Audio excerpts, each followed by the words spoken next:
following is a production of Cary TV, the Town of Cary's government access channel.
Call to order the December 8th meeting of the Cary Town Council. And at this time, I would ask that you join me in the Pledge of Allegiance. I pledge allegiance to the flag of the United States of America and to the republic for which it stands, one nation, under God, indivisible, with liberty and justice for all.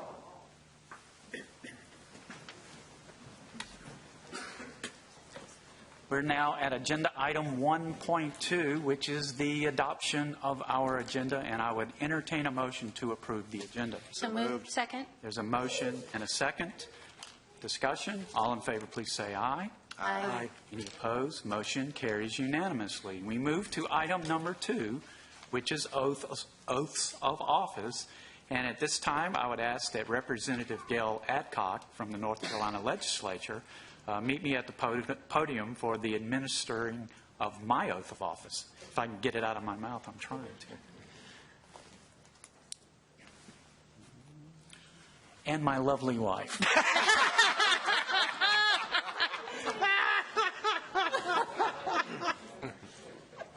There would be no got that on camera. Oh, I think it's on camera. Harold, are you ready? I'm ready. I, Harold Weinbrecht, do solemnly swear do solemnly swear that I will support and maintain that I will support and maintain the Constitution and laws of the United States the Constitution and laws of the United States and the Constitution and laws of North Carolina, and the Constitution and laws of North Carolina, not inconsistent therewith, not inconsistent therewith, and that I will faithfully discharge the duties and that I will faithfully discharge the duties of my office as the Mayor of Cary, as my office as Mayor of Cary. So help me God. So help me God.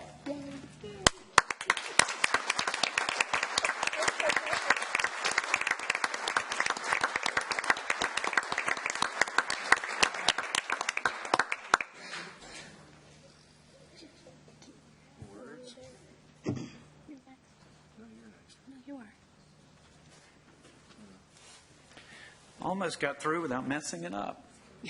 You'll get used to it after a while. Next is the administering of the oath to Don France, and I would ask that Don go to the podium and meet Gail and whoever else you want to invite.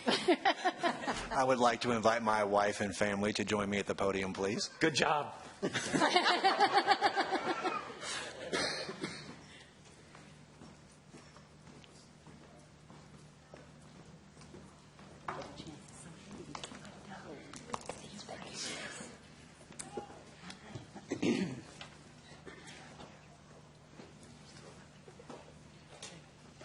right hand. Are you ready? I'm ready.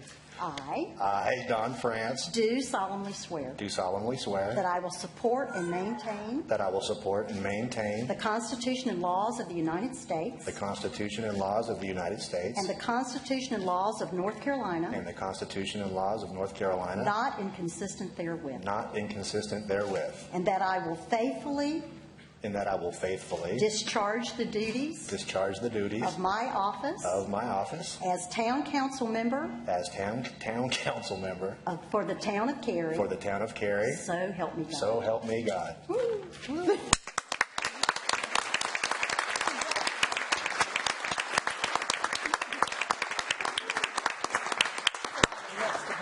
I hear you.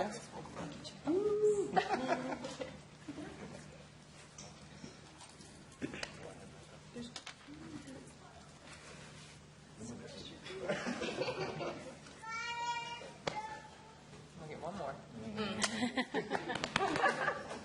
Thank you, Don. Thank you. Yeah. It was an honor. It's so nice to have you swear me in instead of swearing at me. It wasn't that much of that. Love you. I love you too.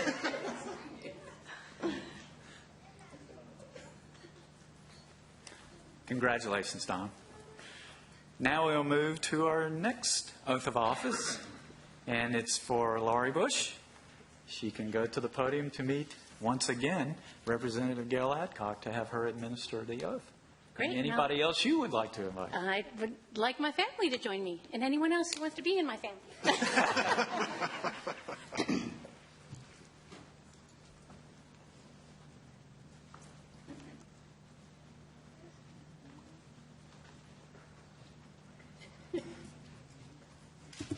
You ready? Raise your right hand. I, Laurie Bush, Do solemnly swear do solemnly swear that I will support and maintain that I will support and maintain the Constitution and laws of the United States the Constitution and laws of the United States and the Constitution and laws of North Carolina, and the Constitution and laws of North Carolina, not inconsistent therewith, not inconsistent therewith, and that I will faithfully and that I will faithfully discharge the duties discharge the duties of my office as Town Council member Town Council member for the town of Cary. for the town of Cary. So help me God. So help me God. Congratulations.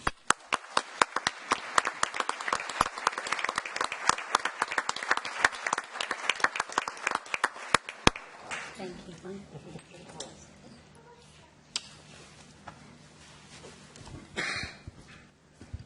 And I just want to say what a great honor it was to be asked to administer the oaths to 3 of the 6 members that I served with for so long. Thank you so much. Thank you, Ms. Adcock. And for those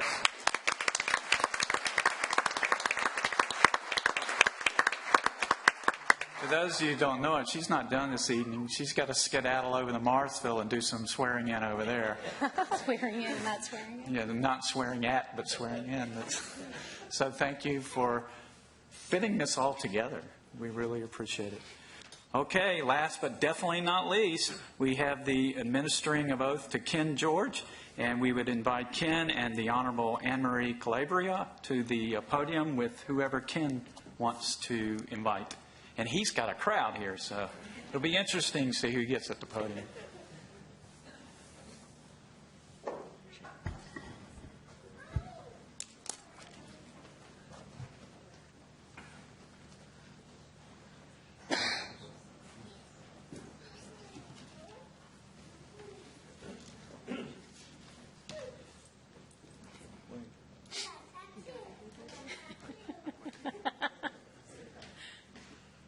It's 2/3 of them.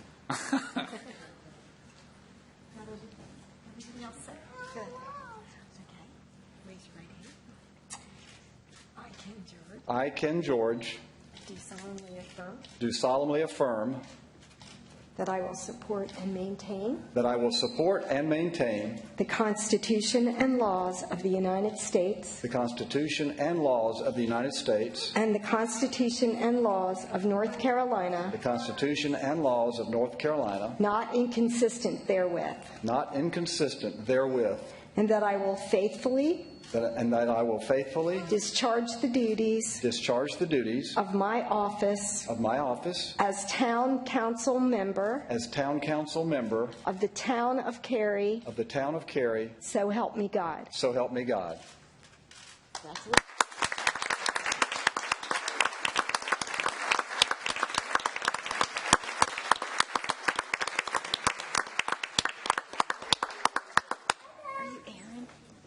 Luke. Ladies and gentlemen, we will take a short recess to set the table, and the council will be back, all 7 of us, in just a few moments. Which will be the first time in a while. Yeah, right.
reconvene our council meeting, and we'll move to item number 3, which is the organizational meeting, organizational part of the meeting. We first need to elect a mayor pro tem. I know that current mayor pro tem Jack Smith would like to make a motion. Thank you, Mayor, Council. Due to the growth of my new business, this September I missed my first council meeting in 8 years, and only the 4th one in 26 years. The pro tem position requires flexible time, and Ed Yerha fits the bill, and I make this in a motion to nominate him. There's a motion. Is there a second? I'll second. And the second discussion. All in favor, please say aye. Aye. Those opposed? Nay. Motion carries 6-1. Congratulations, Mr. Yerha. I do want to thank you very much, Mr. Smith, for all of your service as Mayor Pro Tem. For those of you who don't know, Mayor Pro Tem Smith has been Mayor Pro Tem for every mayor since the late 80s. So we appreciate all your duty, all your expertise. I know Mr. Yerha asked to say a few words. I just want to thank you all for your confidence in me. I'm really looking forward to serving. And when you speak about serving, as the mayor just said, Jack has got to be a record. Jack has served as mayor pro tem on and off, going back to the last century. Well, it is. For 4 different mayors. And I think that's a record, and has served with distinction under 4 different mayors. That's a record that'll never be broken unless, I was thinking, Jack stays on council long enough that he can have an opportunity to break that record himself someday. Okay. And should that occur, I would be very happy to return the favor and nominate you, Jack. Thank you for everything. Thank you. Very good. All right, we'll move to item 3.2. It's time for me to announce the council liaisons to our boards and our other organizations. For Economic Development Committee, I will be along with Councilmembers Smith and Robinson will be the appointees for that. Cary Chatham Joint Issues Committee, Robinson and Bush. Cary Morrisville Joint Issues Committee, Weinbrecht, Robinson and Bush. Environmental Advisory Board, Bush.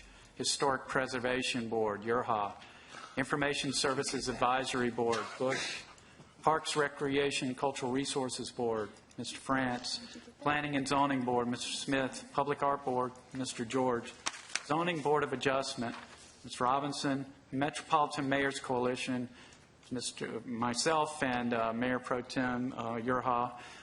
Metro Mayors, I already said that one? No, I didn't. Metro Mayors, I'm the primary, and the Mayor Pro Tem, Mr. Yerha, is the secondary.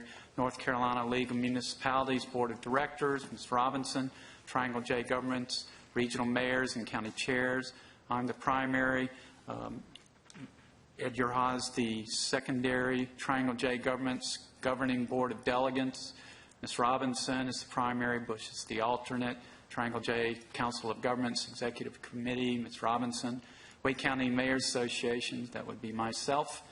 Greater Raleigh Convention and Visitors Bureau Board of Directors, Mr. Smith. CAMFO Executive Board would be myself with Mr. Yerha as the alternate. Triangle Mobility Action Partnership, TriMAP. Ms. Robinson is the primary with Mr. George is the alternate. Go Triangle Authority Board of Trustees, Ms. Robinson. Go Triangle Personnel Committee, Ms. Robinson. Go Triangle Planning and Legislative Committee, Ms. Robinson. Triangle J Council of Governments, Water Resources. I'm the primary, Mr. Yerha is the alternate. Triangle J Government Center of Regional Enterprise, Mr. Yerha is the primary, Ms. Bush is the alternate.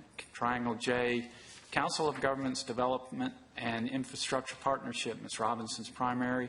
Mr. George is the alternate. Triangle J Governments and Smart Growth Committee, Mr. France is the primary. Ms. Bush is the alternate. Friends of the Page Walker Boards of the Directors, Mr. France. Sister Cities Association, Mr. Smith. So having announced the appointments, we now move to our next item, which is the quasi-judicial portion of our meeting.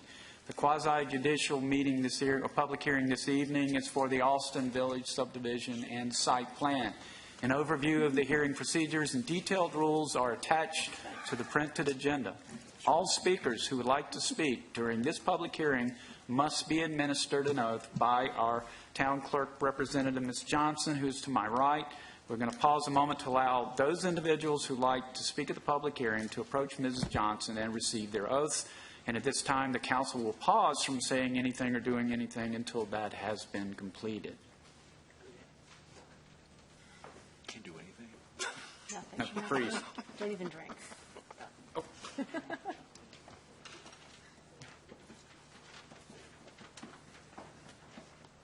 No,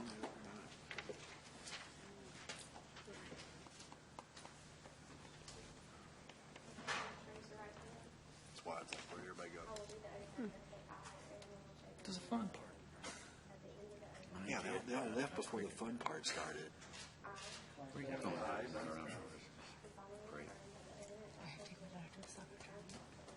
Soccer tournament? Oh.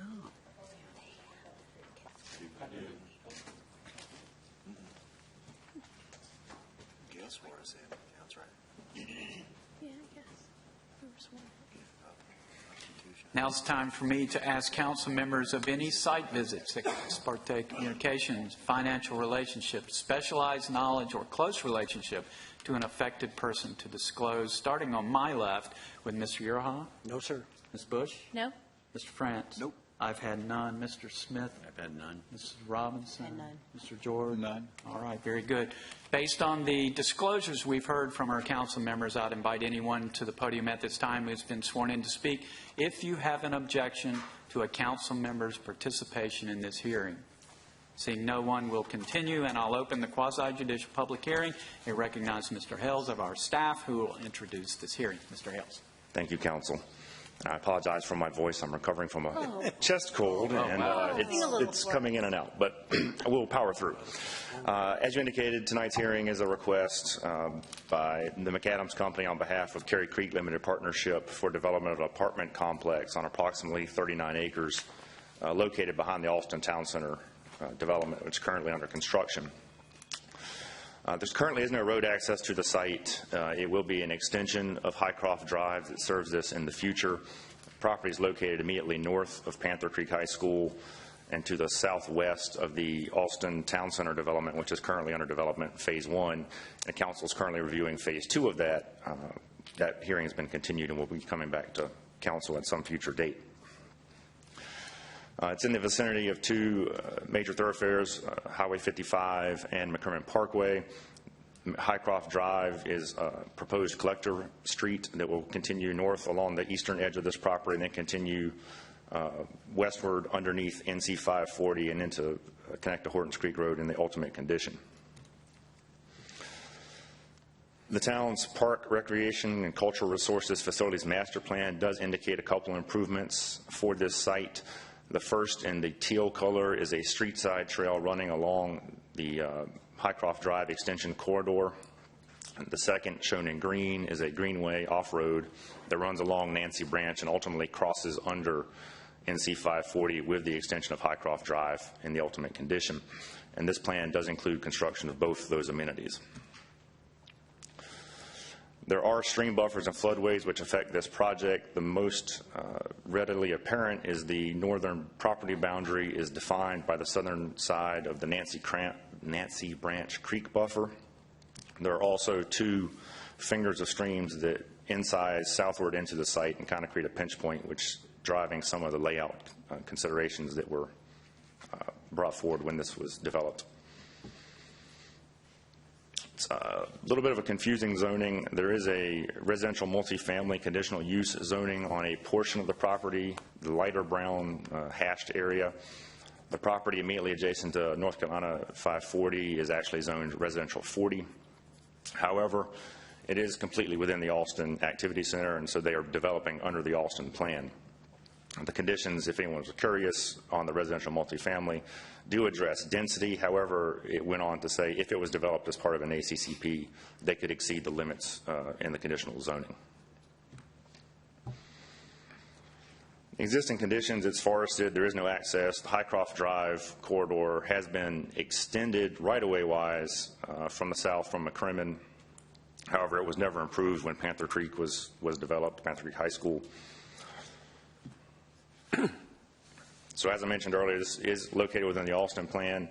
To orient everyone, the area in Salmon is the McCrimmon neighborhood, which consists of traffic analysis zones 3 through 6.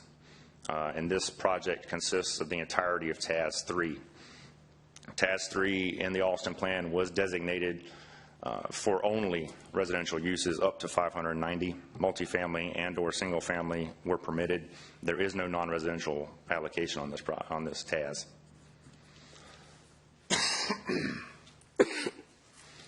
So as I mentioned earlier, the project does consist of 493 residential units. 444 of those are multifamily dwellings. Well, they're all multifamily dwellings. 444 of those are what we would traditionally consider a multifamily dwelling. There are also 49 townhome-style multifamily units. Those properties will not be subdivided. However, they will appear for all intents and purposes to be townhomes, just not on individual lots. Access to the site is dependent upon Highcroft Drive. This plan does include extension of Highcroft Drive from McCrimmon northward to the entrance you can see in the center of the northern property line. That lines up approximately with Amica Drive, which is a road being constructed as part of the Austin Town Center Phase 2. And you saw this in the staff report. This project does modify some of the timing of the Highcroft Drive extension that was shown in the Austin Phase 2 plan. Originally, Highcroft Drive was going to be extended all the way to NC 540 with either Phase 2 of the Austin Town Center or Phase 3, whichever came first. In this instance, they're stopping the Highcroft Drive extension at their entrance, and then the remainder of the Highcroft Drive extension will be shifted to the Austin Town Center Phase 2 plans when those come in, or Phase 1B, whichever comes first. Buffer-wise, it is in the Austin Town Center. There are no required perimeter buffers on the south or the east. The Nancy Branch Special Open Space Buffer defines the northern property lines and creates a large spatial separation along the northern property. And then there's a 100-foot thoroughfare corridor buffer along NC 540. As has occurred with Panther Creek High School to the south and Cameron Pond beyond that, there is a 70-foot Duke Energy now right-of-way that runs inside of that 100-foot thoroughfare corridor buffer. However, they are providing the full 100-foot inclusive of the 70-foot, so it's a 170-foot separation. There's planning on either side of the easement to meet the requirements, so there is no reduction being requested. Like I said, they're not required to provide perimeter buffers. However, they are offering and proposing a 30-foot Type A buffer along the school property to provide some spatial and visual separation between that institutional use and the proposed residential. The plan includes 5 modifications from the town's development standards, 2 of which are considered and have been approved at an administrative level. The first of those has to do with intersection spacing along their internal streets. And as you can see, some of the strange rhomboid shape of the eastern part of the property has necessitated some of the buildings be located on an angular layout, which has caused some of their internal driveway spacing or drive aisle spacing to drop below the 150-foot required by the ordinance. The second is horizontal curve radii, and that is in this turn. It's a modification to the town standard for standard specifications for street design. And there are 3 town council modifications that, for various reasons, require town council action, and I'll go in each of those individually as we normally do. The first is removal of a champion tree. The tree survey identified 3 trees that were over the 32 inches to be potential candidates for champion tree status. One of those is located in the stream buffer in the northeastern side. That was disqualified based on health. There was a lot of structural damage in the canopy, and an arborist report said that basically that needed to be removed just for safety reasons. The second is located right along the property line just south of Building 20, the townhome section. They are retaining that. That's in that 30-foot Type A buffer, and they will be retaining that on site. The third is a 35-inch sweet gum, which is located in the middle of their proposed parking lot layout. So they are requesting that that tree be removed or be approved for removal from council, and they will be replacing that tree by oversizing other trees within the development. So instead of planting 2-inch trees, which is the minimum, they'll be planting 3-inch trees, so an additional inch of caliper up until they meet the 35 inches being removed. Modification B, under council consideration tonight, is a reduction in the parking. Basically, it amounts to a 23% parking reduction. They're required 1,151 parking spaces. They are proposing 891, so 259 spaces across the development, 23%, pretty straightforward. And then they're requesting a modification is C. The maximum cul-de-sac length in the town standard specification detail manual is 900 feet. Just based on the layout, they've requested that be extended or approved for approximately a 12% extension to 1,010 feet. That concludes staff's initial presentation. I'll turn it over to the applicant, and then following the applicant's presentation and any other speakers, we'll be back to provide some professional observations on the requests. Thank you. Thank you, Mr. Hales. At this time, we'll call on the applicant's attorney to present arguments and evidence in support of the application by addressing the applicable approval criteria. Thanks, Kevin. Mr. Mayor, members of the council, Jason Barron here on behalf of the applicant. Here with me tonight are several people. First is Mr. Todd Noel of Noel Consulting Group. They have provided a market analysis and feasibility study with respect to this particular property. And I think they'll be able to provide you all some important information with respect to the target demographic for this type of residential product that's being offered here, and it relates directly to the request for the parking reduction that's associated with this multifamily development. The second person here is Mr. Brent Stowe. Brent Stowe is a professional landscape architect with Design Resource Group. They're the landscape architects who prepared the plan that's before you all tonight. I think what you'll see between the combination of Mr. Noel's presentation with respect to target demographic and Mr. Stowe's presentation, essentially there's a growing desirability for this style of product amongst two demographics. It is the millennial demographic and is the empty nester. And what you'll see between the two combination of their presentations essentially in concert with each other is that there's a market for those two demographics, and this site is being designed specifically to attract those type of residents to this site. Third, Mr. Jay Mady of the McAdams Company has provided engineering and will walk through the finer tuned details with respect to engineering of the site, as well as the two of the minor modifications. And then finally, Mr. Mike Horn of Kimley Horn has provided traffic analysis with respect to the proposal. Essentially, this plan has come together really with two overarching themes. And I think what you're going to hear is the first is that there is the Alston Activity Center concept plan, which has designated this previously for, I think, up to 590 residential units. And this is being delivered in a number that's significantly lower than that. The total unit count proposed as part of this development is 490. The Alston plan, as you all know, has been through a variety of variations and modifications, but ultimately the fundamental concepts behind the Alston plan are designed to deliver walkable and bikeable communities that will put residential close to things like office and retail. And I think you will hear that this site really lends itself well, and the Alston plan did a good job of designating this particular site for a residential development, especially when you consider things like the Nancy Branch, the greenway that runs along it. There are tremendous pedestrian opportunities associated with this site that will be a true amenity to the development. So you have the Alston plan on one hand. The second, again, is the target demographic, and Mr. Noel will speak far more eloquently than I can about this. But again, there are two kind of emerging markets of residents in these styles of developments, and the town has seen them before. Examples that the town has seen recently: the lofts at Weston, Meridian at Harrison Point, what I would consider kind of more urban style than the traditional garden style apartments that the town has historically seen. And the people who are moving into those, as you'll hear, the people who are moving into these types of residential communities are looking for different things. They're not large families. They're empty nesters. They're millennials. They're the young professionals who are living by themselves. They're looking for nicer finishes. Maybe they haven't accumulated the wealth to buy a home in the town of Cary, because it's not the cheapest place to buy a home. Or they don't want to own a home at that point in their life. Either they choose to rent because they're under the age of 30 and they want to rent, or they've gotten to a point where they prefer to rent the house in Cary and buy, say, the house at the beach, as the case may be. So I think what you're going to hear is the target demographics will show that communities like this are providing walkable and bikeable opportunities that those demographics are really looking for.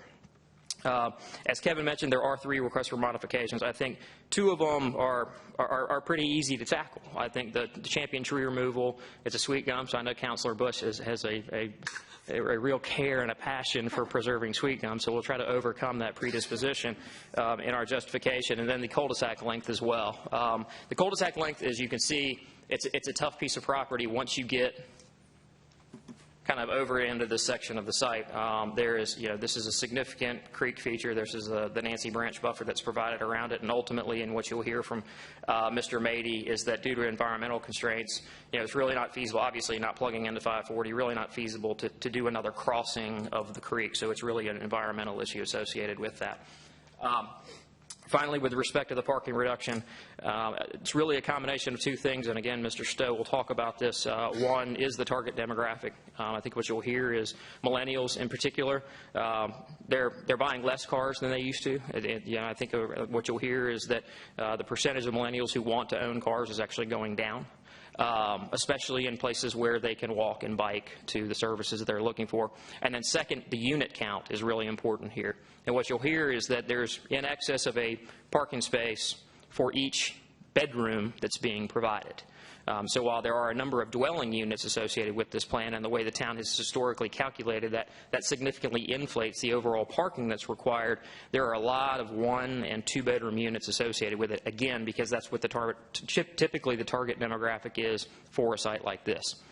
So with that introduction, I will give you all a heads up. I don't want to take up too much time tonight, even though we are the only agenda item. With respect to findings 1 through 5, Mr. Mady is going to move through those pretty quickly, 1 through 5 of the site plan approval requirements. You all have seen the justification statement included in our application. He will swear to the contents of that, and certainly will be able to answer any questions associated with that. But we're really going to focus our testimony on the minor modifications as well as the overall site design.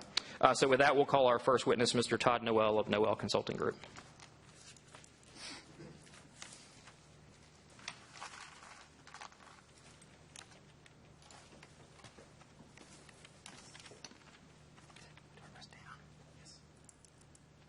There you go. Cycle through, pressing down. Hey there, my name is Todd Noel, real estate consultant out of Atlanta. As was mentioned before, did some work with this project, giving advice, guidance. I have a firm called Noel Consulting Group, which is a very creatively named firm. And I started that back in, according to LinkedIn, as of yesterday, 7 years ago. So started that back right when Bear Stearns collapsed and the economy fell apart. I came from a firm before that called Robert Charles Lesser & Company. It was a big national firm. And I've been doing work on all types of real estate for 14 years there, 7 years here, 21 years now. So before that, I was a city planner down in Charlotte. So that's a little bit of background on me. I've always had a real interest in development, real estate. As you can see here, my firm does work all over the East Coast. I think I stretched it a little bit with the 200. I think we're like at 175 or something like that this year. Given where we are in the cycle, there's been a ton of work that we've done on multifamily. I'd say multifamily projects have been probably 50 or more than that, probably 75% of our work. I'd say we probably worked on 200 to 300 multifamily projects in the last 7 years, ranging from very rural areas on up to very dense developments. 50-story buildings, Jersey City, Washington, D.C., places like that, Philadelphia. Work with developers, work with the city and council. I was actually talking a few minutes ago. My first client in my new entity was the city of Charlotte. I did a lot of work with them planning for their transit. What they want me to talk about today, just comment on some big picture trends of what we're seeing. Just real quick, yeah. one mic or the other. Okay. I'm straddling both. So, all right. Hopefully that works better. Probably drove somebody crazy there. But big picture, kind of what we're seeing in terms of trends with apartments. And when I started my firm, one of the big things I focused in on was demand, who's driving demand. And a couple of charts here just kind of start you off. This is household growth, 2014 to 2020, and then estimated growth 2020 to 2025. And there's no big surprise here, or the next slide I'll show you.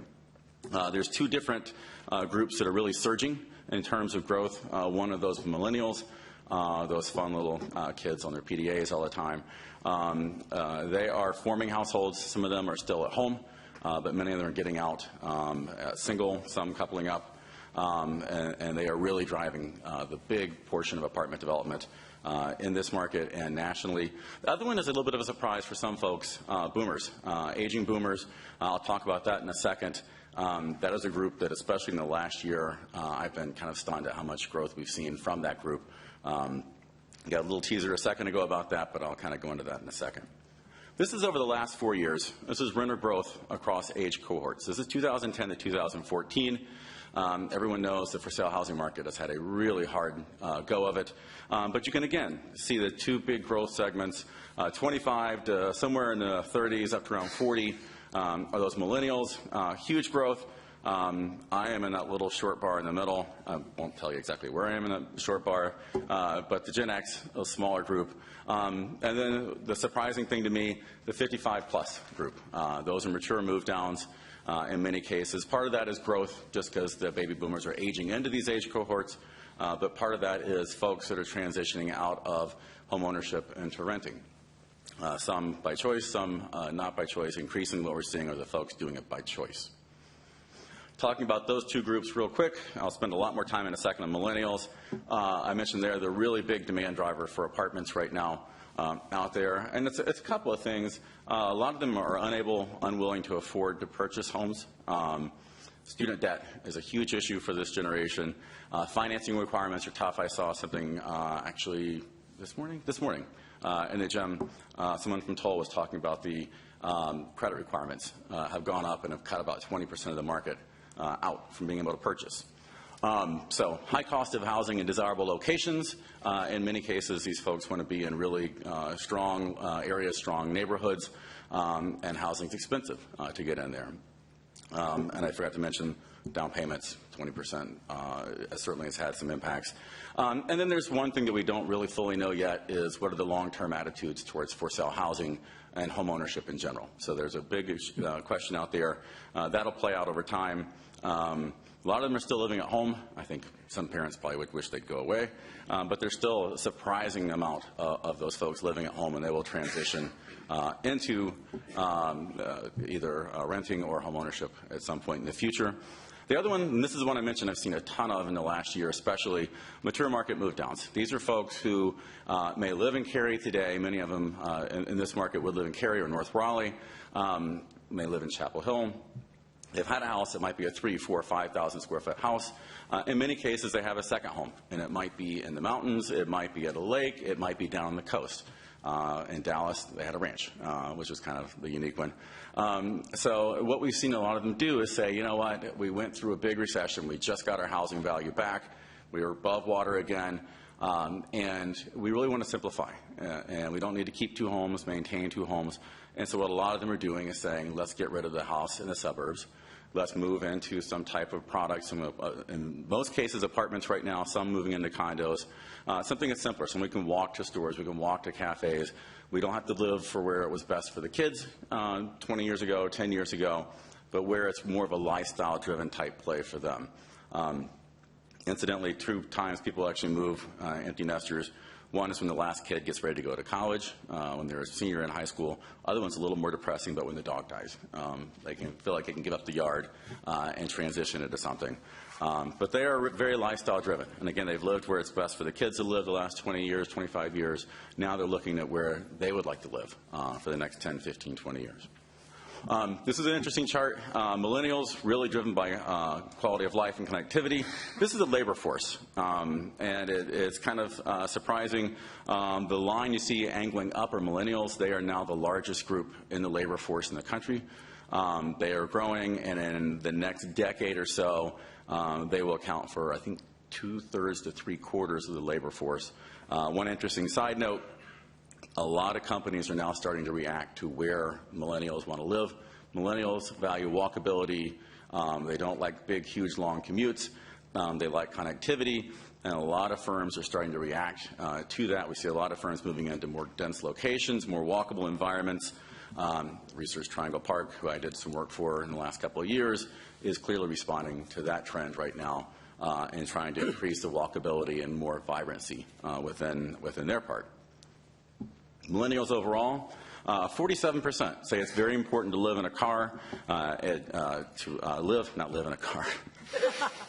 Get that one right. To live and work without relying on a car. As I mentioned before, car ownership is actually decreasing. It was 73% in 2007. It's now down to 66% in 2011. And 64%, about two-thirds, prefer or require walkable locations, and about the same number want to live in communities with close proximity to shopping, dining, and work. So I think a key question, and I mentioned before I do a lot of work for government entities.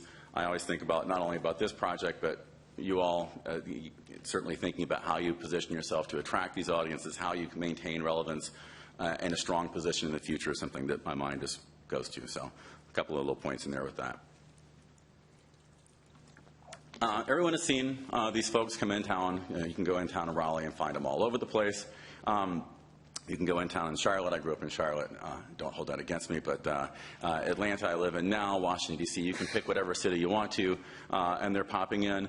But interesting, some survey work, and this was done, I believe, by Pew, actually pointed out that 48% prefer some type of suburban environment. 38% prefer more of an urban environment. And the key question is, how do you create some of that walkability, the ability to get from home to shopping or to work without having to drive? How do you create that? And how do you create those locations? That's a big challenge for a city like Cary, for all types of suburban locations. Something that, where I live in Atlanta, that's become a huge issue for a lot of folks as well. 53% say developing communities where people don't have to drive to work is a very high priority. Almost half also say they would prefer a scenario where the housing is mixed in type. Stores are walkable, transit is nearby, over a scenario that is dominated by single family, non-walkable stores, and transit is not. I forgot to put available at the end of that, so apologize there. And then 59% say expanding public transportation is a high or very high priority. So these folks really are driven by not wanting to be in the car for 45 minutes, driving to the office and back, or driving to the store and back, but really do like those walkable, dynamic places. Bikeable is a big factor as well. Bike repair shops are one of the biggest amenities we're seeing come into apartments these days, and really target that market. We have a kind of a spectrum that I realized a few years ago that apartment communities generally fall on in terms of what they offer or their appeal. One is lifestyle, one is convenience. And lifestyle, walkability, in some cases it might be the charm of the area. Where I realized this was in Washington, D.C., and if you know D.C., Logan Circle, DuPont Circle, very highly walkable, versus a Crystal City maybe, or somewhere like that, that the offices are all there, the train station's there, but it doesn't really feel like a great neighborhood. So it's very convenient. Some really want that lifestyle and will pay extra for it. And those typically are the ones who will. Some value just the convenience of the site, and they want to keep their rent down typically. They just value getting something somewhere easy and quick. And certainly I think a good trick is to try and offer a balance of that lifestyle and convenience. You certainly have convenience at this site with access to stores, dining, the Greenway, and then pretty quick commute into RTP among other locations. But then there's also the lifestyle that we have with the adjacent retail and dining opportunities, the Greenway as well. Real quick note, apartment product is evolving. I lived in apartments about 20 plus years ago, probably 30 years ago. And the standards have really changed when the housing market fell apart. Condos were one of the things that went down, and condo level finishes became an expectation in apartments. So now what we're seeing are granite countertops, which are actually in many cases being replaced by quartz in some locations, subway tile backsplashes or glass backsplashes. We're seeing stainless steel appliances, the vinyl wood look floors. These are not, as someone put to me years ago, these are not your father's rental apartments. This is a very different scenario. And then it's generally more urban and street oriented. Even some of the garden product we're seeing right now really is trying to address the street, have walkouts, things like that, that really kind of up that urban feel, even in cases where maybe the rents don't support an urban feel. So really trying to adapt to that, and really appealing more to renters by choice than by necessity. These folks don't have to, in many cases, rent. Some of the younger ones I mentioned with some of the issues they have do, but certainly the mature move downs, people who are my age who are still renting do not. So very different kind of scenario. I mentioned Cary going forward. I kind of put my planner hat on once in a while. But really, you have a great lifestyle. It's been a very probably family-oriented lifestyle, and it should still retain that, but obviously there's a need to kind of create lifestyles for some of these folks, be it the mature move downs, be it the young millennials. How do you create the lifestyle and balance that out for them? And it kind of hits you guys at an interesting time as you're transitioning. You've been a greenfield type development community for a long time, and you'll gradually begin to get into more of an infill. And the question is kind of how do you approach that? What do you do? How do you really keep yourself at the forefront of the market? And then I mentioned the market demographics, really trending towards millennials. They're going to be the dominant generation. Obviously they are today, and becoming the dominant generation for certainly the next couple of decades. And then creating those locations in the market, really creating opportunities for walkability, and that convenience factor with some of the stats I mentioned, half to two-thirds really valuing that. Certainly this site I think can do that. You have the walkability to the stores, the restaurants, you have the greenway as well. There's internal amenities, and so it really is poised, I think, to capture both these two different audiences we talked about. I think that's my last slide. It is my last slide. Good. Thank you. At this time, Mr. Mayor, I'll call Mr. Brent Stowe of Design Resource Group to, again, talk about the relationship of the plan that's before you all and how it responds in large part to the demographic information that Mr. Noel has provided to the team on the front end as well as tonight.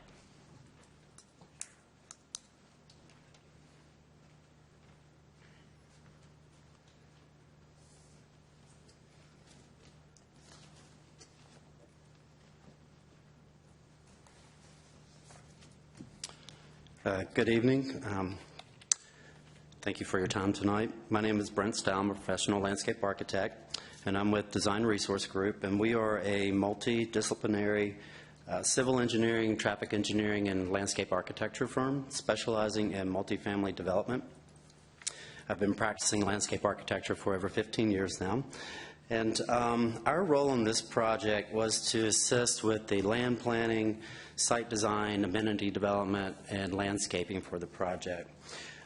When we began our work on this project, there were two overarching design parameters for our work and the concepts. One, we were located in the Austin Activity Center, which called for a mix of housing types, designs. And also we wanted to deliver a high-quality product to meet the market demands of our core demographic, which is, as Mr. Noel mentioned, the millennials and empty nesters.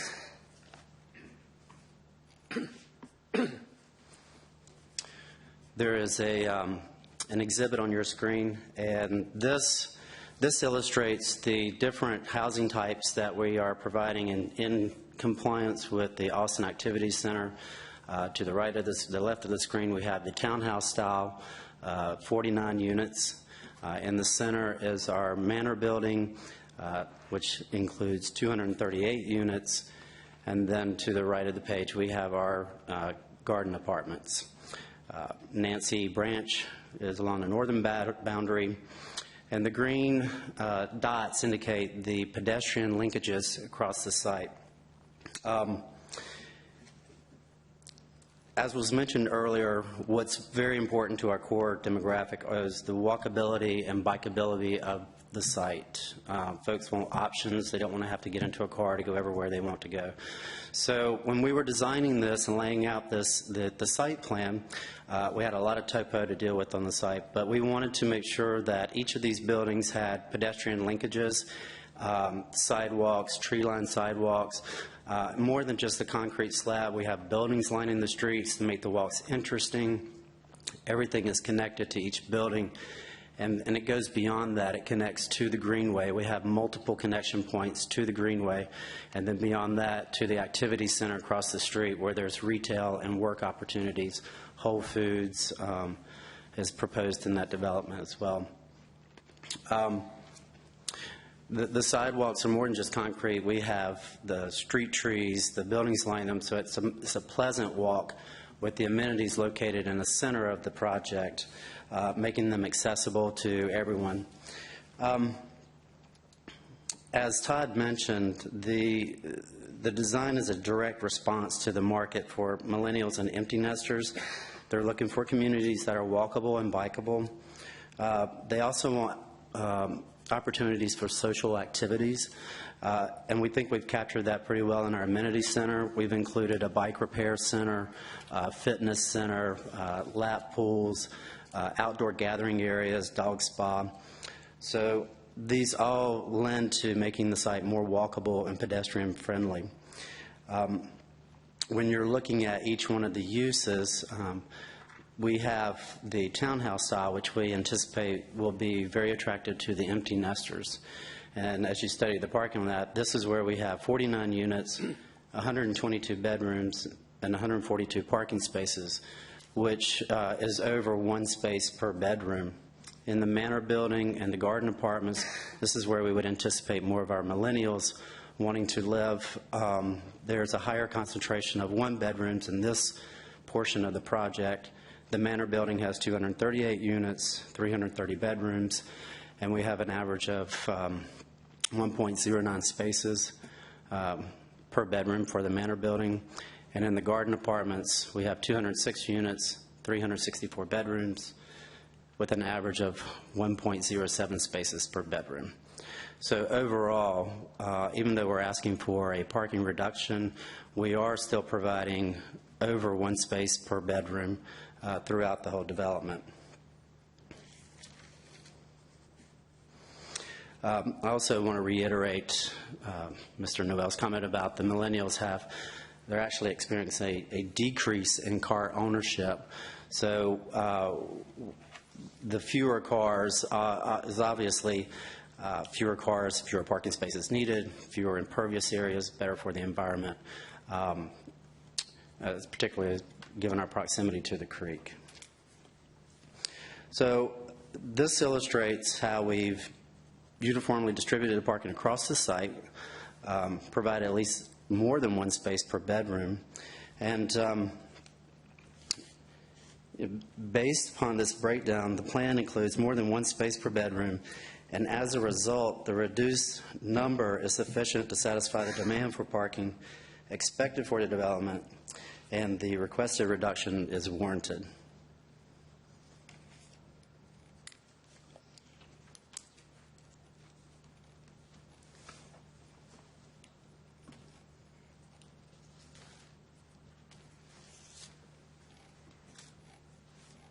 Thank you.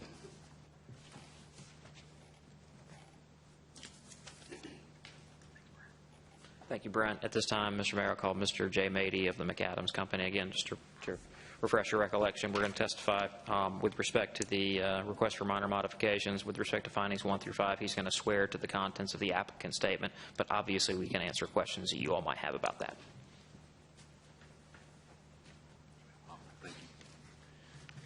Thank you, Jason. Mayor and council members, good evening. My name is Jay Mady. I work for McAdams Company. We're a civil engineering firm based in Durham. We do work on a wide variety of projects in the Triangle area. I have over 15 years of experience as a civil engineer working on private site developments such as this. I'm licensed in North Carolina and in Florida. And as Jason mentioned, I'm going to discuss the two other minor modifications as part of this application. The first is we are seeking a minor modification to the Town of Cary Champion Tree regulations as set forth in Section 7.2.5 of the LDO. The development has been designed to minimize the impact on environmentally sensitive features on the site, of which the primary influencers are two protected tributary streams, as Kevin mentioned in his presentation. And then there's also a large stream feature running along the north boundary of the project, Nancy's Branch. The design is further constrained by steep topography throughout, and the required boundary buffer along the west property line, which also contains the Duke Energy easement, results in a 170-foot wide swath of green area. A 35-inch sweet gum is located in a pinch point on the property created by a stream tributary to the north and the adjacent Panther Creek High School property corner to the southwest. And that tree is located in this vicinity, pinch point from the high school here, and then the stream tributary here. This, in relation to the proposed plan, it's located in a parking area adjacent to one of the Manor apartment buildings, right here, as you can see.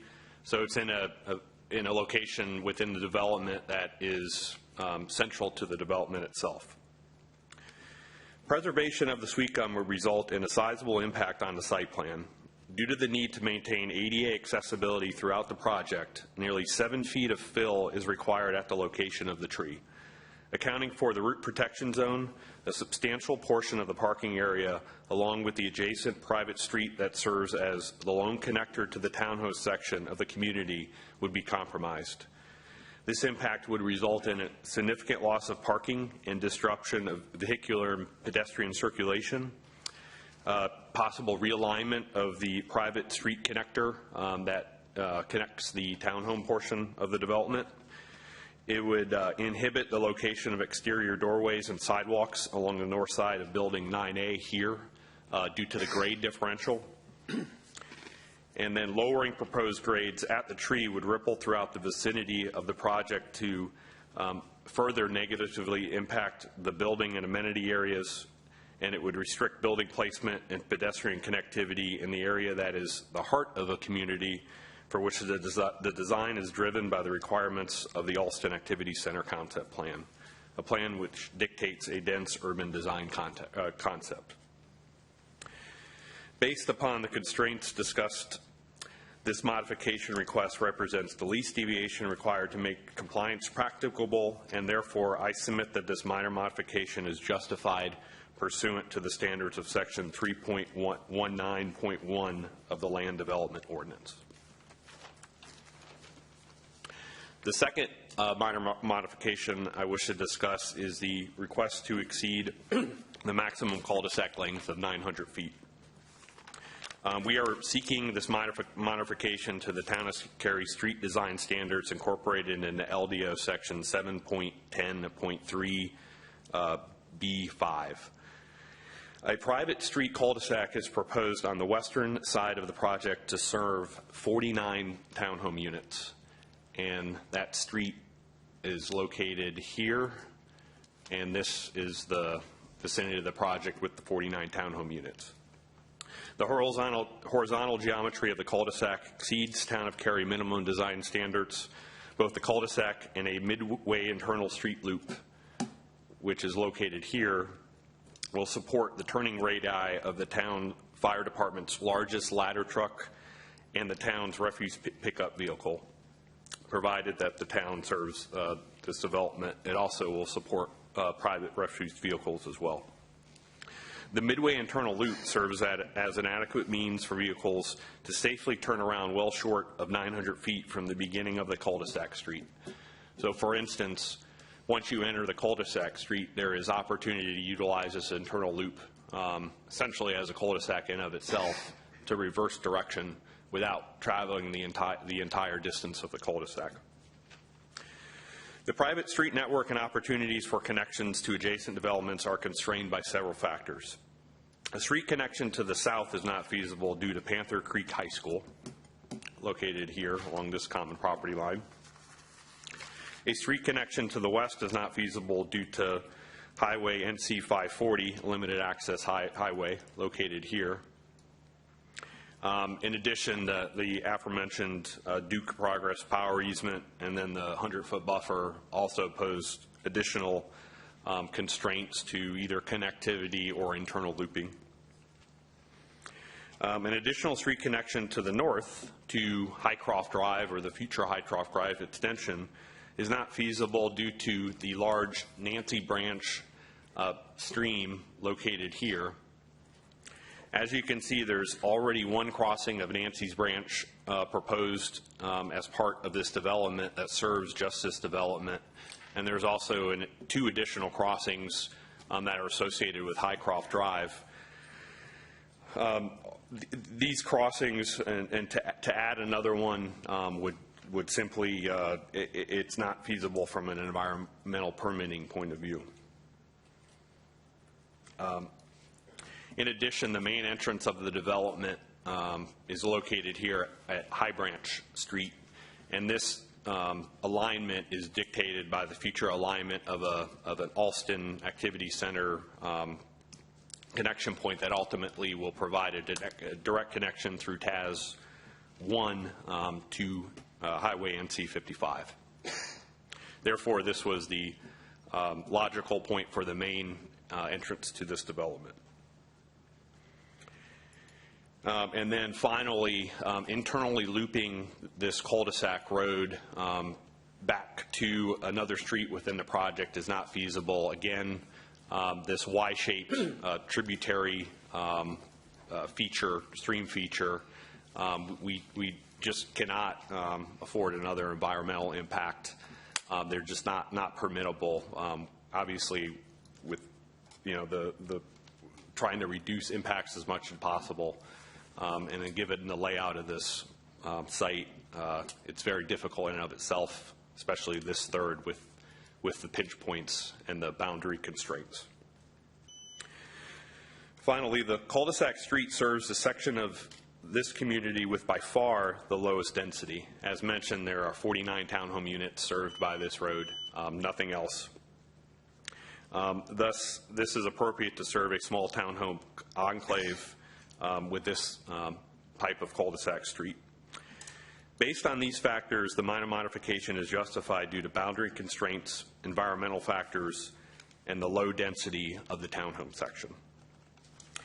And as Jason mentioned, I will have a brief statement on findings 1 through 5.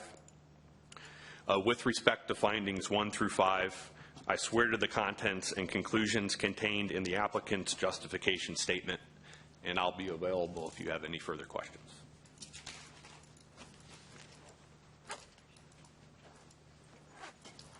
Mr. Mayor, our final witness will be Mr. Mike Horn of Kimley Horn.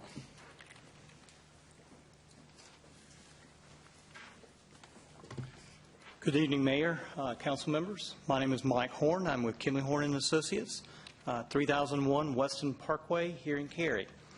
Kimley Horn has prepared an updated traffic analysis for the project, which has been approved by town staff and NCDOT. The updated analysis assumed 590 units, you heard that, but the current proposal is for 493 units. With the improvements associated with the site plan, the plan is providing mitigation of traffic congestion impacts reasonably anticipated to be generated by the site with acceptable level of service at the study intersections. Any questions? I'm happy to answer. Thank you, Ms. Horn.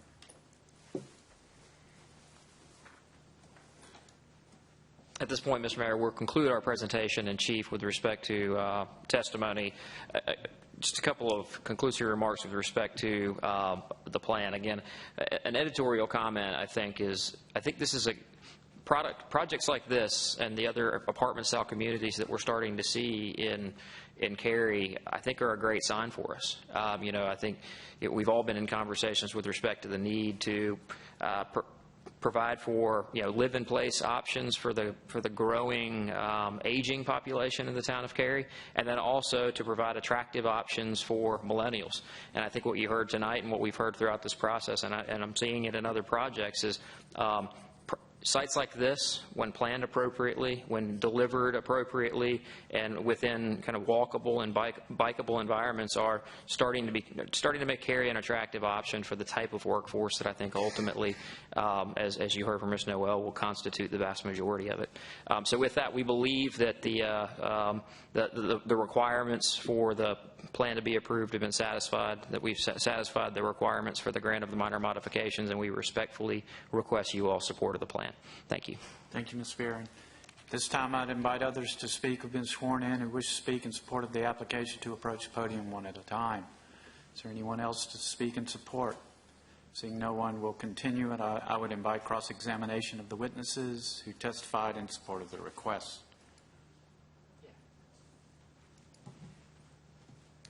Just a point of clarification for the record, and I'll ask Mr. Barron if he agrees with the stipulation, but during Mr. Noel's presentation, it was slide 33, he had some pictures up and he discussed things such as granite countertops or subway tile. Just want to make sure council understood that those things were not conditions or part of the site plan approval, and just to make sure you understood that and just have Mr. Barron agree with that statement. Yes, we'll stipulate to that. Again, the information was provided with respect to information associated with market trends, but yes. Thank you. Anything else in cross-examination? Nope. Okay. This time, I would invite those who are here to speak in opposition to the request to approach the podium one at a time, asking the first one forward. Anyone to speak in opposition? Seeing no one, I'll call on town staff if they have additional testimony to add. Thank you again, Council, and I'll start by discussing each individual minor modification in detail, and then quickly go over the highlights of some of the justification of the other 6 approval criteria. In regards to the champion tree, the applicant's already indicated it is at a 35-inch sweet gum. It is in a grouping with other significant trees, which would, if it were not a sweet gum, elevate it to a tier 1/1 or sub 1 priority for preservation. However, pines and sweet gums, just based on the species alone, are relegated to a tier 2 sub 3 priority for preservation, and therefore that's one of the 2 lowest priorities possible. The applicant was absolutely correct. It will not, preservation of the tree wouldn't necessarily eliminate units. However, it would have an impact on parking, which is already being requested for reduction. Saving the tree CRZ by itself would be approximately 18 parking spaces located right there at the corner of that manor building. That's not counting any additional grading losses they may incur. So approximately 2 to 3% of the available parking or provided parking would be lost in saving that tree. There really hasn't been a whole lot of information provided by applicant tying the approval criteria for removing the champion tree is the same as all minor modifications under 319, which is that it advances the goals and purposes of the ordinance. That's fairly straightforward. The ordinance intended this to develop as fairly high density residential and to save trees to the extent practical. The second part of that approval criteria is that it results in better or more effective visual protection or protection of additional open space on site, or relieves practical difficulties in developing a site. In regards to the first, there's been no real information providing a correlation between removing the champion tree and more effective open space preservation. I will point out that by locating the buildings where they are providing that 30-foot type A buffer along the southern property line adjacent to the school, which was not required by the Austin plan. So that is open space being provided over and above what's required by the ordinances. In regards to practical difficulties, that's defined by the variance criteria, and essentially the presence of the tree on the site nor the topography on the site are really unusual for properties in the area. So there's nothing really unusual about this. Went over it very briefly earlier, but they're proposing to replace this. It is a fork tree. We use the International Society of Arboriculture's definition for DBH measurement, which is if it forks above or at DBH, it's measured below, which is why you're getting a 35-inch tree. And I've already covered most of all this. In regards to density, they are proposing approximately 84% of the allowable units on the site, and most of that's been covered by the applicant. Moving on to the parking reduction, and I'll cover this a little. I'll break this down a little bit because the staff report had a lot of numbers in it, and I'll try and make some sense out of that for you. Essentially, the site functions as 2 different uses. It's all multifamily, but you have a townhome side on the west, and you have a multifamily side, garden or manor. They both kind of function the same in regards to parking from the ordinance standpoint, the same, but they function very different from each other. Townhouses, you normally park in a garage, you have a driveway, but I can't park in my neighbor's driveway if I have visitors or whatever else. So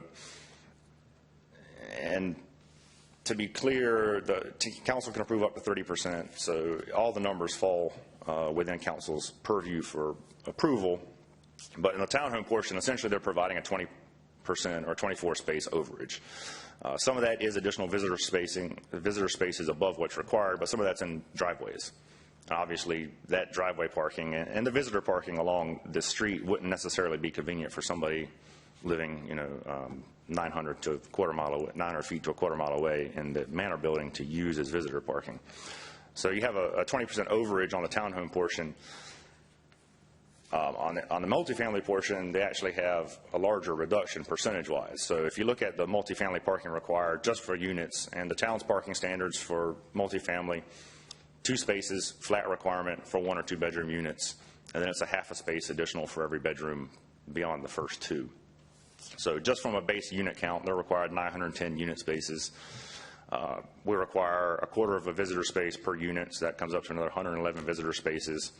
And then the mailbox parking, based on ganging the CBUs in a central location or multiple central locations, comes out to 11 parking spaces for mailboxes. That comes up to a total of 1,032 parking spaces. They are proposing in this section, outside of the townhome portion, 749 spaces. So that's 283 spaces below the requirement, or roughly 28%. As I said, it's within the 30% allowable to council, just slightly more than 23% indicated if you look at the parking in an aggregate fashion. Basically, that amounts to eliminating all of the visitor parking, all of the mailbox parking, and approximately another 160, the number right in front of me, but 161 additional parking spaces from the unit count. Again, the approval criteria for this is simply that the applicant establishes that the parking needs are going to be satisfied by what they're proposing. Cul-de-sac length, and there really aren't any clear approval criteria for exceeding the cul-de-sac length in the standard specifications and detail manual, other than it says depending on the density, land configuration, and safety concerns. As the applicant went over, there are environmental concerns with the 2 stream buffers and then the Panther Creek High School property coming in and creating somewhat of a pinch point.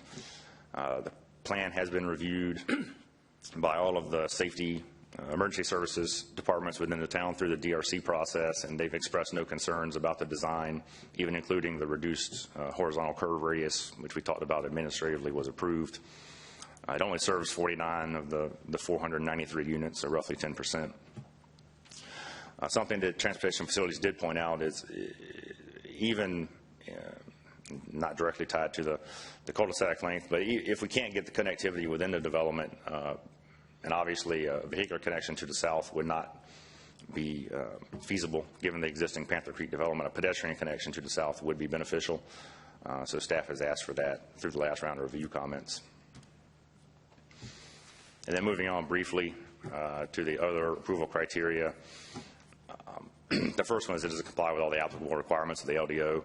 Assuming that the modifications are approved, then staff feels it's pretty close, or does comply along with those modifications. Does it adequately protect other property or residential uses on the same property? It's got a huge buffer, Nancy Branch special open space requirements in the Austin plan on the north. It's got I-540 to the west. That really leaves the institutional use to the south. Really, the institutional use is probably going to be more impactful than the apartment complex. Streetscapes, they're not required in the Austin plan. Actually, the buildings are brought up to the streets. You'll notice the buildings were aligned along Highcroft Drive to meet that build-to line and provide that urban streetscape envisioned by the plan. There are no surrounding developments to be in harmony or unity with. It's consistent with the Austin plan and the vision there. Setbacks, build-to lines, buffering is all consistent with what's going on in Austin Town Center and the surrounding developments as they begin to work through the system. And does it provide vehicular and safe conditions for vehicular and pedestrian traffic? They meet all our town standards in regards to sidewalks and multi-use trails. Only other thing is a pedestrian connection to Panther Creek would really provide a benefit, even if the school doesn't pick it up for the time being. They're going to come in for a modification at some point, in which case we'll be talking to the school system about making that connection more formal.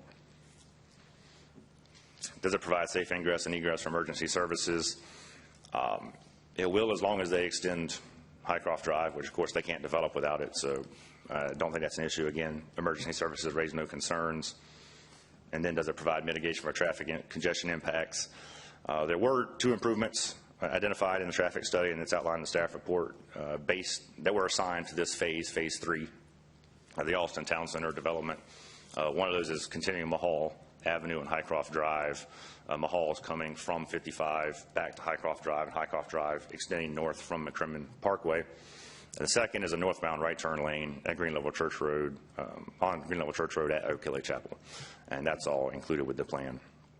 Like I said earlier, it does shift responsibility for the full extension of Highcroft. They're only going to Amica Drive instead of going all the way to 540. But that missing piece will be picked up with the ultimate development of Austin Town Center Phase 2 or Phase 1B, whichever comes first. That concludes staff's presentation. We'll be available if you have any questions. Thank you, Mr. Hales. This time I would ask if there are any objections to the evidence or testimony. Nope.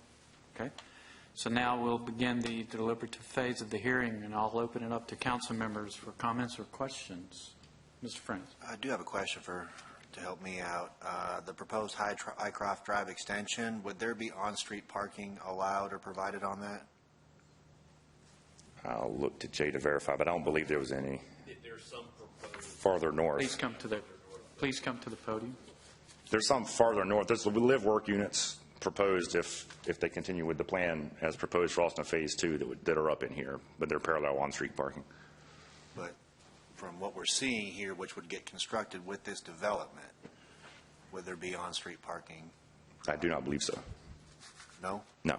Okay. Comment regarding the champion tree, that's not a concern to me.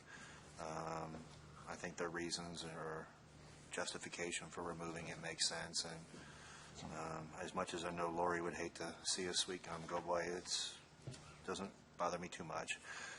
The cul-de-sac length, I mean, you're roughly talking 100 feet, and the site layout looks like it makes sense, and turning thingies, I'm okay with that. I'm struggling with the parking reduction, which is kind of where I was going with the Highcroft. It's from a user standpoint, if it was only people that lived here coming and going, I think they're okay. But I mean, you know, graduation parties, birthday parties, special, all kinds of, there's going to be visitors coming to this site, and I'm just trying to figure out where they would park. The good news is you won't have high schoolers parking there and sneaking over. Other comments, Mr. Barron? Yeah, and I would just, I totally agree with Don. The trees, not an issue to me. The cul-de-sac, not an issue. I'm just concerned about the parking, and I don't know. It's for that section on the right that's garden apartments. It's very asphalt heavy. Not a lot of trees. It almost seems like, I don't know. It seems like we don't have enough parking, and yet it seems like a sea of parking over there. So I would almost want to ask, what would make enough parking? 100%, 90%? Yeah, and I don't know. I mean, if they have some studies that say there's a justified reason, we can tell you by, science. I mean, what we're hearing is the trends, but I don't know many couples who don't both have a car, and that concerns me. And the only thing I was thinking was, with the garden apartments, you're going to have some singles, but you're also going to have the majority of couples. So I was doing the same thing while the testimony was going on, weighing in my mind, calculating, what would a Thanksgiving be? I mean, what would the parking be like? Well, some would leave town, some would stay, and so I'm struggling with that as well. Yeah, this kind of assumes, I think, because maybe Mr. Hales can remind us, but I think it was 1.09 parking spaces per bedroom. Well, that's saying that 1 in 10 households will have 2 cars, and the other 9 will have just 1 car per household. It seems like an unrealistic figure for our demographics here, but I don't know. I mean, I could be wrong. Per bedroom, though, not household. Well, but many of the apartments are 1 bedroom. But some are 2. Yeah, some are 2, but... I'm just saying it's not per household, what's the split? It is per bedroom. Do they have It's split? 52% 1 bedroom, 38% 2 bedroom, and 10% 3 bedroom. That's total. I don't know about the apartments versus townhomes. Oh. Can you say that again? That's holistically the whole thing. I have the... Actually, no, that's the unit type in the multifamily portion itself. Okay, good. So 52%, 38%, and 10%. Because the townhome parking, they're actually providing an overage. There's Yeah, more so parking. that's all good. That's good. Yeah, that's all good. Which I could see the Manor area needing that overage when, somebody's having a birthday party or something, but... As kind of a point of reference, Meridian Harrison Point was raised by the applicant. That's at 1.72 spaces per unit. So that's right around 1 or a little less than 1 per bedroom. The loss at Weston, which they also mentioned, is right around 1.0 something per the PDD per unit. So those two have been in Cary. Meridian just opened. Lofts at Weston's been there for a little while. Have we seen any concerns or issues with Lofts at Weston? I'm not aware of any that have come in for zoning complaints.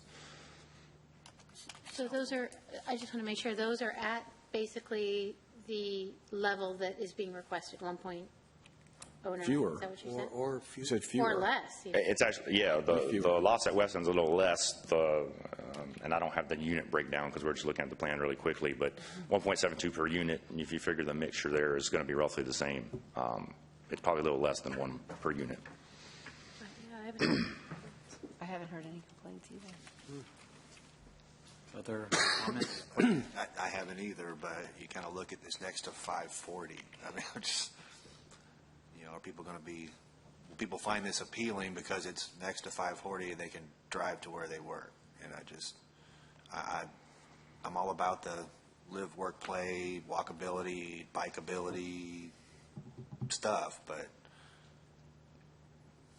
at the same time, if we've got examples in town that have the same ratio and they have not had a problem as of yet, then I would trust the professionals to know what parking they need and what fits their needs. And I would like to question, I think Mr. Noel was up first. That must make him the first Noel. But I do have a question for him. The decrease in car ownership that you were talking about, that's a national. That's national. I'll wait. I had several questions for you.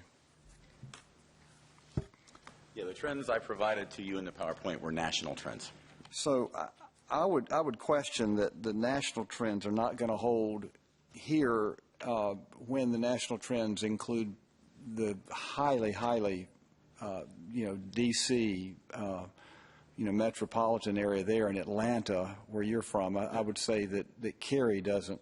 I don't think we've got a trend. In fact, the trend that I believe I heard of it is that our millennials fewer live in Cary than other places, that we're under the average for millennials.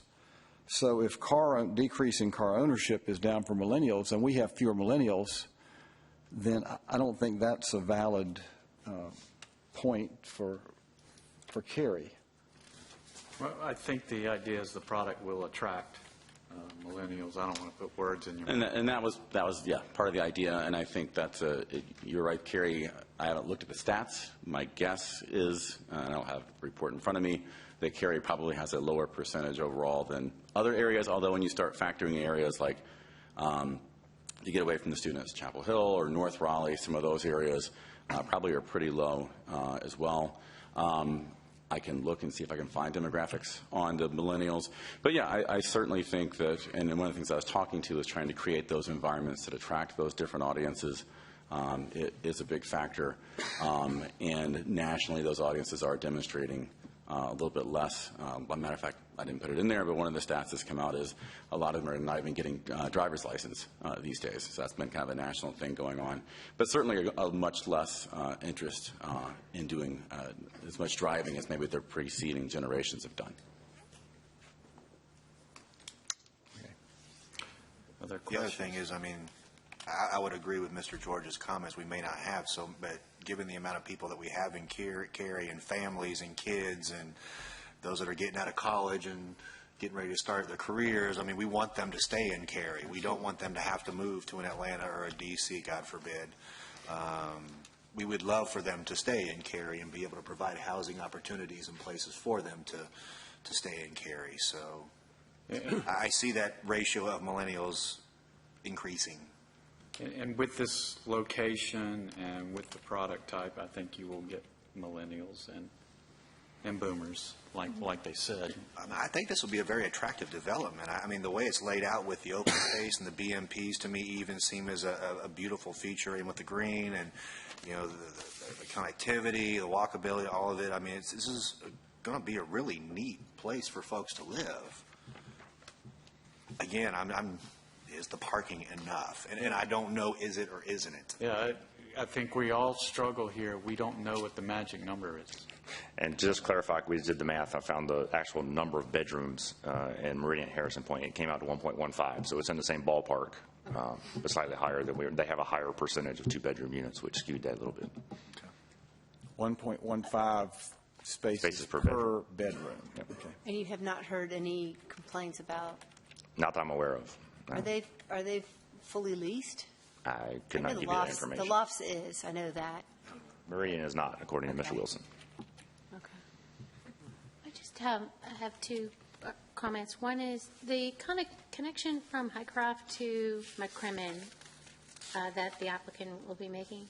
Is there a light scheduled at that intersection? No. There's not? No. Okay. And also, you mentioned the pedestrian access to Panther Creek High School. Is that a discussion point? Is that something that the applicant's talking about? I'd really like to see that. I think that offers some great opportunities for, you know, millennials like to play soccer and games, and, you know, having access to that park and, you know, all the fields there, I think would be a good amenity. So I don't know where that status is. You mentioned it on one of your charts. That recently came up as we were preparing the staff report and as part of our discussion in regards to overall connectivity. I'm not sure the applicant has responded to that yet. Are any of those fields at the high school available for public use? Would be my question. I'm not aware of a shared use agreement. Because based on the demographic they're marketing to, there's not supposed to be any high schoolers in this development. Yeah, I was talking about the, you know, how they use it at Green Hope when it's not, there is a shared agreement there. Right. There's a shared agreement there, yes. But with Green Hope. But no shared agreement. Not that I'm aware of. Yeah, so Cary High. To me, if I'm a resident living in this development, I don't know, I want high schoolers to have it works both ways.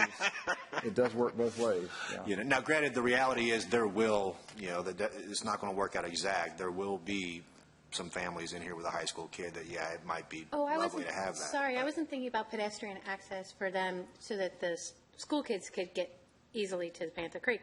I'm sure that 18 to 34-year-olds who are active, like Mr. Barron, and don't hurt themselves, like to go 34?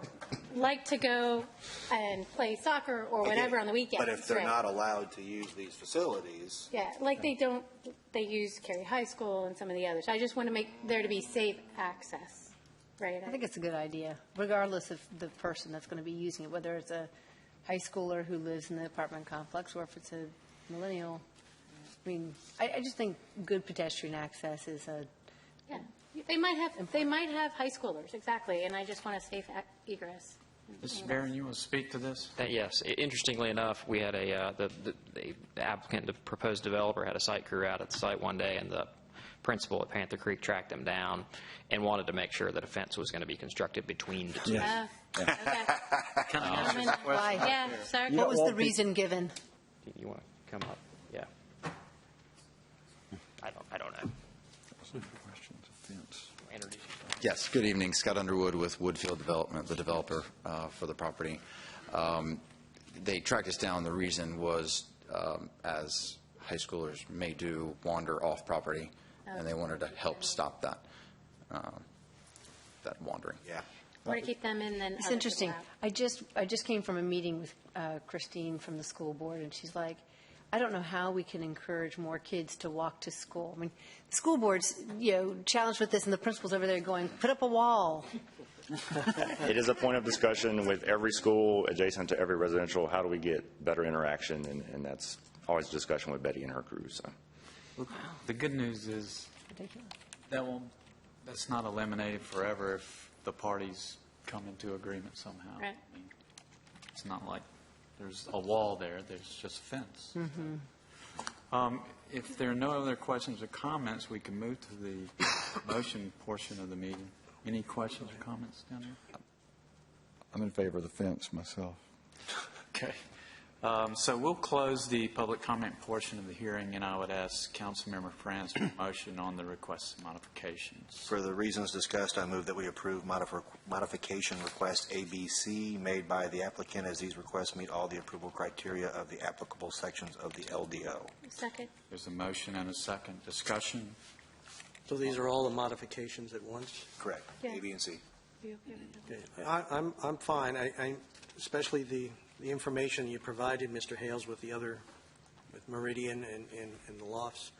I just think that, I don't know, is there any effort underway for us to change our requirement or to alter our requirement in any way so we don't run into this on a... There is not currently a study being done to look at our parking requirements. It has been talked about, but it's not been moving forward. Perhaps there should be, though, but I'm certainly convinced that the tree and the cul-de-sac, no problem whatsoever. I struggle with the parking, but We actually had a parking standard study, I think, in the last budget cycle that we took out. Potentially. Look at Russ. We got nobody to blame but us. Okay, we have a motion and a second. All in favor of this motion, please say aye. Aye. Any opposed? Motion carries unanimously. Now, I would ask for a motion for subdivision of For the reasons discussed, I move that we approve the proposed subdivision and site plan with conditions as stated below, as it meets all of the approval criteria set forth in Section 3.9.2I of the LDO. This approval is conditioned upon that the applicant must satisfactorily address all remaining Development Review Committee comments on the master plan set submitted for signature. Second. There's a second. Mr. Mayor, thank you. I just want to make sure that all parties in the council are clear about the pedestrian connection and whether it's going to be required by staff, submitted by the applicant. I just want to make sure we're clear so we don't have a dispute about this going forward. We're asking questions. That's my understanding. You all are still working that out. That's not what's before us for discussion tonight. That's not part of the decision, is the way I understand. It's an existing DRC comment, so it'll either be negotiated out between staff and the applicant, or you'll give direction one way or the other. That's up to you guys. That's fine. I feel like Lisa's asking So for you're direction if at asking all possible. clarification in the motion to the pedestrian access, which is a comment from staff. It could be a condition, if you all wanted that pedestrian connection and felt it was necessary to help the plan be in full compliance with the LDO, and you could impose it as a condition. So I want to make clear on the first hand, it sounds like you don't want to do that. But I want to just confer, if you don't mind, with Mr. Barron for a minute, because I want to make sure we have agreement on this between staff and the applicant before this plan moves forward for them. And while you do that, I'll just clarify with the person making the motion and the second that that's not what you intended. Correct. Correct. Okay.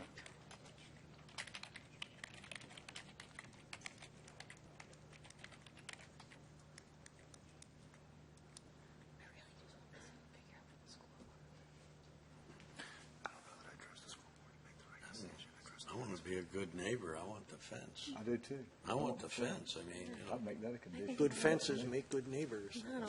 Robert Frost. I'll be totally honest with you. I trust the principal more than I trust the school board. That's right. Nope. I'm not arguing that. I'm just saying. They don't want them wandering. I don't want them wandering in. If I'm buying there and I'm a millennial, I don't want Ms. them. Silverstein, are we getting in trouble by continuing deliberation discussion?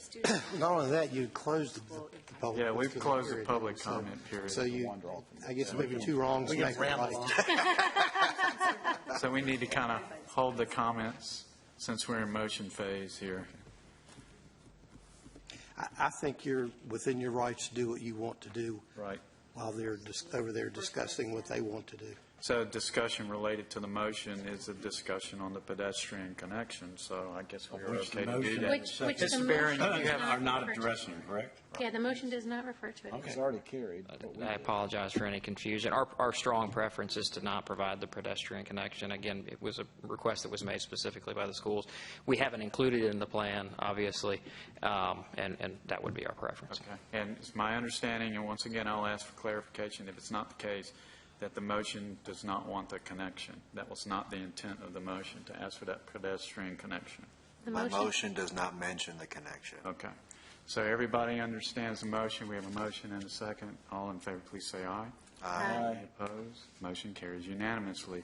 And if there's no other motions to be made, I will close the public hearing. Before I do that, I'll ask Mr. Silverstein if everything's in order. I believe so. All right, very good. We'll close the public hearing, and there's no further business this evening, so I'd entertain a motion to adjourn. Can I make that motion?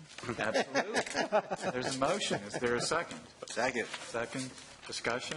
All in favor, please say aye. Aye. Any opposed? We are adjourned. Thank you.